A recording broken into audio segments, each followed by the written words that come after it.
Gimana nih Bang dari hasil persidangan tadi Bang? Mengenai pembayaran dan apa segala macam gimana?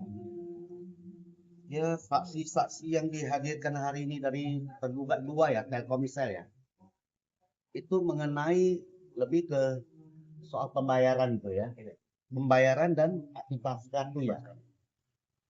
Jadi kalau mengenai pembayaran itu ya, ya namanya mereka punya sistem ya. Sepertinya saya jarang-jarang lah kalau melakukan pembayaran tagihan itu ya. Jarang Nah, telat gitu. jarang telat itu. Yang ada sering saya mau bayar tidak bisa. Itu yang terjadi loh di sistem loh. Ya, apalagi mengatakan untuk telat sebulan, 2 bulan, 3 bulan itu kayaknya ada mungkin sekali-sekali. Tapi tidak sampai sampai telat itu sampai beberapa bulan ya. Dan bahkan di 2025 itu saya lihat sebulan itu bisa ada 2 kali pembayaran itu. Itu yang terjadi.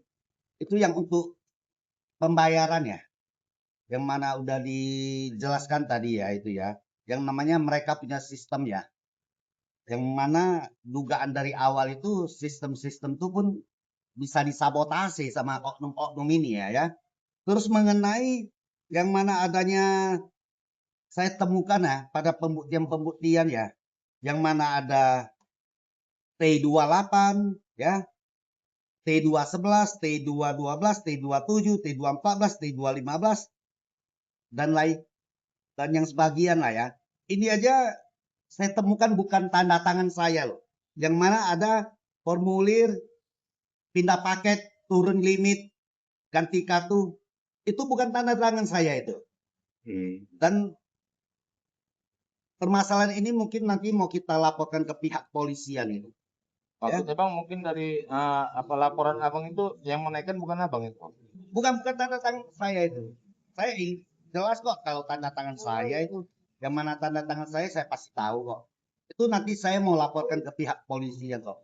Ya, yang mana kata ketua majelis tadi kan masih terbuka untuk hadirkan bukti ya. Tapi kita lampirkan bukti. Saksi, Adanya, saksi. dugaan-dugaan itu. Apa mau memanggil saksi dari Telkomsel untuk tanda tangan itu, Bang? Ya itu nantilah itu kembali kepada hakim lah itu. Yang pastinya ya, ini satu lagi ya. T28 sama T213 saya tuh tanda tangan hanya 1 kali. Di sini ada 2 formulir. Yang satu itu bukan tanda tangan saya. Dan yang tanda tangan saya itu ada dugaan itu ada tulisan tangan itu ditambah-tambah setelah saya melakukan tanda tangan itu. Bang, yang formulir terjadi. itu isinya apa Bang? Saya nggak tahu. Laporan lah, formulir laporan ke Telkomsel gitu. Saya nggak tahu. Itu yang saya dapatkan dari Eko itu buram-buram semua itu. Nggak bisa terbaca. Nah, bisa ada 22 Oktober 2 kali tanda tangan itu kan saya lakukan itu. Yang satu saya lakukan, tapi sewaktu saya menandatangani itu formulir masih kosong, belum ada tulisan tangan. Setelah saya terima ini sekarang udah ada. Terus ada satu lagi tanda tangan yang bukan saya lakukan. Banyak. 1, 2, 3, 4, 5, 6, 7. Ada 6 atau 7 lah. Bukan tanda tangan saya itu. Dan sebagian itu tanda tangannya diragukan itu. Ya. Nah, itu yang terjadi.